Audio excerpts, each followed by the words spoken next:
على حبيبك خير الخلق كلهم مولاي صل سواء النقطة ontology أما الحقيقة الوجودية جريتانك metaphysics ما وراء الطبيعة beyond the nature waxana inu aragna maxaa ka dambeeya oo marka Ilaahi subhanahu wa ta'ala iyo jiritaankiisa iyo wixii ku saabsan ay kaga waramaan ama physics ka laftiisa bahaato metaha intaynu ka tagno oo tabiica nature ka inaynu raadacayno oo culumtan sciences ka taqaaniin oo dhami ay ku jirto raadcada nature ka iyo xaqaa'iqdiisa inay wax ku ogaato ama haato farca kale falsafiga ee ku saabsan ethics الأخلاقيات القيم محا خير محا شر محا سن محا عن وفرع كمده فروع الفلسفة أمسه هاتو فرع كصابسا أستاتيكسكا أما الجماليات بيوتيكا محا قروحها قوة بادية وقلنا أو تقانين فنك إيا موسيقى إيا آرت إيا نحت إيا سوغامها إيا وحنو دمي صورة بي ربانين كو صوران قرح لا يراهضه وحا فلسفة دي باري صورنا حقائق دا يكوت المامسة أي حقيقة رادين تيد أي بستمولة كورمها أما علم كورمها أما معرفة كورمتها أقوانت كورمتها ولعل هدين الإسلام كأجنو أركتيها ترى بدن لنظرية المعرفة وحلقيها بينه وجود الدوية هي نظرية المعرفة ده محي المطابقة لا يلاحظه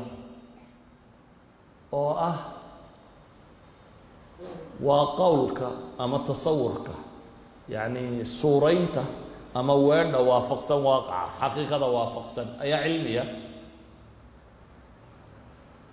هذا سؤال شيء إنه كجوابنا سؤال فضض معها آذانه نهرو قدالي هذه مركات هذا أقوم تبوي أردت إن لقى جوابه إنسانك وحقيقة الرادس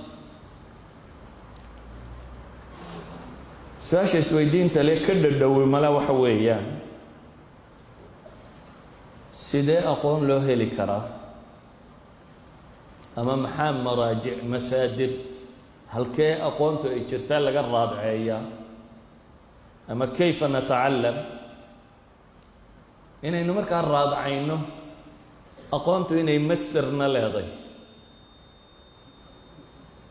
وصيله نلهذي منهجنا لهذي صدح دا أريو فرصو مدوا مصدر ومرجع وما لا أقول نقضه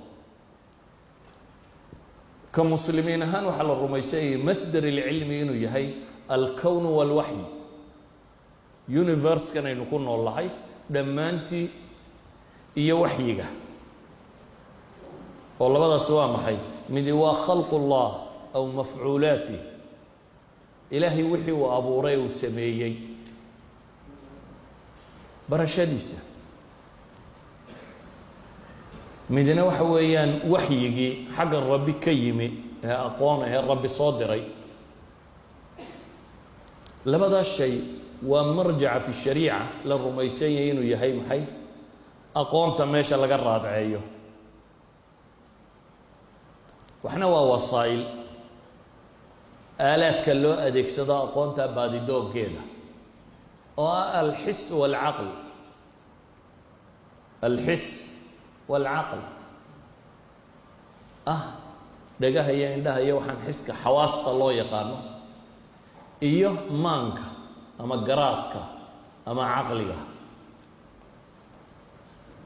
وإلهي القرآن كوحكوت المامية والله أخرجكم من بطون أمهاتكم لا تعلمون شيئا إلهي علوش هو يمكن بينك صوصاري إذن كان وحبا قرنين وجعل لكم السمع والأبصار والأفئدة لعلكم تشكرون وحيدين يلي أدواتك وحبرشو وحوح لغبرته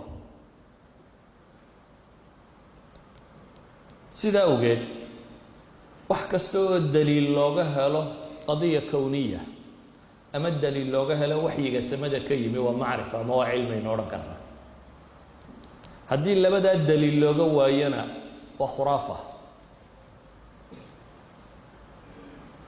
si awgeed baa ilaahay qur-aanka wuxuu ku tilmaamayaa qul ara'aytum shurakaa'akum aladiina tadcuuna min duuni illaah. ka warrama baa ilaahay leeyahy subxaanaه wa tacaala shurakaa'akum aladiina tadcuuna min duuni illaah, ciddanaa caabudaysaan ilaahay sokadii. aruunii maada khalaquu min alard am lahum shirkun fi الsamaawaat am aataynaahum kitaaba fahum calى bayinati minh bal in yacidu الظaalimuuna bacduhum bacda ilaa guruura. ilahay wuxuu leeyahay daliil kownka ka keena, cirkan iyo dhulkan iyo waxaan jira inay wax ku leeyihiin daliil ku saabsan keena, ama maahee mid waxyiya oo xagga rabbi ka yimi keena. labadaa haddaa midna weydaan baa ilaahay leeyahay bal in yacid الظaalimuuna bacduhum bacda ilaa guruura. waxa kale a isugu warramaysaan waa kadin iyo been baa ilaahay tilmaamaya, wax dhaba maaha. sidaa awgeed waxaan leenahay marjaca ama meesha aqoon loogu noqdaa waa alwaxyu iyo alkown, ama kitaab ullahi almaqruu iyo kitaab ullahi almanduur. aqoonta aadamuhu uu baadho oo dhami uun waa abuurkan wax ka midoo la ogaaday siduu u shaqeeyo. haddaynu wax ku kordhinnana waxaynu isku dayaynaa waxaasi siday u shaqaynayeen inaynu qallidno, inaynu ku dayanno. all technology waa taqliidun liabiica bay yidhaahdaan. wax kasta oo scientificoo la ogaadaa waa qaacida ama waa loo ka mida qawaaniinta kownkani uu ku socdo ayaad wax ka soo ogaatay, dabeetana isagii baad isku dayaysaa inaad dib u isticmaasho si aad adna wax u samaysan kartid. haddaba wasiilada la ysugu gudbiyaase muhim maaha. wasaa'ilka qaarkood dadku uu macrifo ku raadiyey shareecadu way diiday.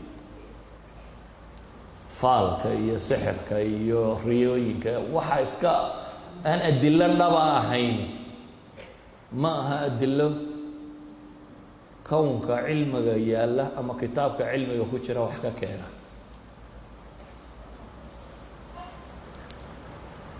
haddaba waxaynu leenahay aqoontu hadday kaa tahay aqoon-yahanku waa kuma. erayganan af soomaaliga ee aqoon-yahan ah kii aqoonta lahaa malaa luqaadka wax ku dhigataan erayo badan oo macnayogooda wax u dhexdhexeeyaan baa jira, laakiin inagu dhammaanteed aynu ku tarjunno aqoon-yahan. maalan qofkani waa academic, waa scholar, waa learned person, waa qof knowledgeable ah, waa erayada tirada badan, waa intellectual. erayada tirada badan lee luqada ingiriisi la sheego intooda badan waxaa laga yaabaa inaynu inagu ku fasirno inuu yahay aqoon-yahan. mararka qaarkood erayadii intii af soomaaliga la qoray la soo kordhiyey waxaa ka mid ahaa intellectual people-ka waxay dhaha waa indheer garad. indheer ayuu garanayaa, qofna indhow buu garanayaa, midna maxay indheer buu garanayaa. waa erayadii markii dambe terminology-ga la soo kordhiyay, indheer garad iyo aqoon-yahan. bini aadam aan aqoon-yahan hayni miyuu jiraa? I don't believe. haddaad sidaa u tidhaahdo erayga sidaa waasica isaga sheegto ma qof aan aqoon lahayn baa jira? ha yaraata hase badnaato. ninka reer miyiga ah ee geela haysta waa aqoon-yahan geeleed ilaa xad, soo maaha? wuxuu yaqaana geeliisa sida loo maalo, sida loo arooriyo, sida loo xaraysto, sida loo daajiyo, sida yacni wax badan oo idinku aydan suurayn karin oo cilmiyuu hayaa. ilaa xad wuxuu bartay geela marka la lisayo hadhuubka xaggee lagala galaa, mahaaneedka mise biskeedka?